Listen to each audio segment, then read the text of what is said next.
കശുവണ്ടി വികസന കോർപ്പറേഷൻ അഴിമതി കേസിൽ മുൻ ചെയർമാൻ ആർ ചന്ദ്രശേഖരന്റെയും മുൻ MD കെ രതീഷിന്റെയും അപ്പീൽ ഹൈക്കോടതി ഇന്ന് വീണ്ടും പരിഗണിക്കുകയാണ്. കോടതി ലക്ഷ്യ ഹർജിയിൽ തങ്ങളെ കക്ഷികളാക്കിയില്ലെന്നും തങ്ങളുടെ ഭാഗം കേൾക്കാതെയാണ് സിംഗിൾ ബെഞ്ച് ഉത്തരവുകൾ പുറപ്പെടുവിച്ചതെന്നുമാണ് ഇരുവരുടെയും അപ്പീലിലെ വാദം.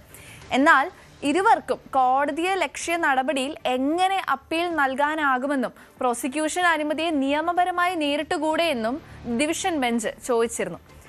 കൂടുതൽ വിശദാംശങ്ങളുമായി ഡാനി പോൾ തന്നെയാണ് നമ്മളോട് ചേരുന്നത്. ഡാനി, എന്താണ് ഈ വാർത്തയുമായി ബന്ധപ്പെട്ടുള്ള കൂടുതൽ വിശദാംശങ്ങൾ?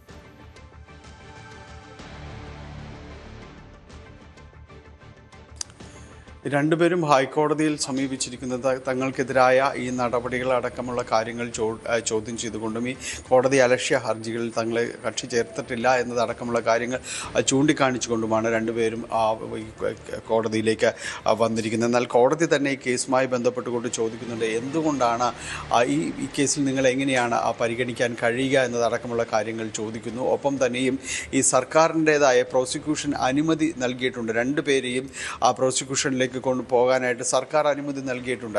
അത്തരം കാര്യങ്ങളിൽ ഒരു തുടർ നടപടി അടക്കമുള്ള കാര്യങ്ങൾ ഉണ്ടാകുകയും ചെയ്യും. ഈ CBI അന്വേഷണം അടക്കമുള്ള കാര്യങ്ങൾ നടപടികൾ മരവിപ്പിക്കണമെന്നെല്ലാം തന്നെ ആവശ്യപ്പെട്ടുകൊണ്ടാണ് രണ്ടുപേരും കോടതിയിലേക്ക് എത്തിയിരിക്കുന്നത്. എന്നാൽ അത്തരം കാര്യങ്ങളിൽ ഒരു മുന്നോട്ട് പോക്ക്, അതായത് ഈ അന്വേഷണത്തെ തടഞ്ഞുകൊണ്ട് മുന്നോട്ട് പോകാൻ കഴിയില്ല എന്ന് തന്നെയാണ് കഴിഞ്ഞ തവണ കേസ് പരിഗണിക്കുമ്പോൾ തന്നെയും കോടതി കാര്യങ്ങളിൽ സൂചിപ്പിക്കുകയും ചെയ്തത്. അതിൻ്റെ ഒരു തുടർ നടപടികൾ അല്ലെങ്കിൽ തുടർവാദം എന്ന രീതിയിലേക്കാണ് കേസ് ഇന്ന് വന്നിട്ടുള്ളത്. ഇതിൽ ഈ രണ്ടുപേരുടെയും വാദം കോടതി കേട്ടു. അതിനുശേഷം കോടതി കാര്യങ്ങളിൽ ഇന്ന് ഇതുമായി ബന്ധപ്പെട്ടുകൊണ്ട് ഈ അപേക്ഷയിൽ തീർപ്പ് കൽപ്പിക്കുമെന്നാണ് പ്രതീക്ഷിക്കുന്നത്. ശരി, ഡാനി പോളാണ് വാർത്തയുടെ കൂടുതൽ വിവരങ്ങൾ നമുക്ക് നൽകിയത്.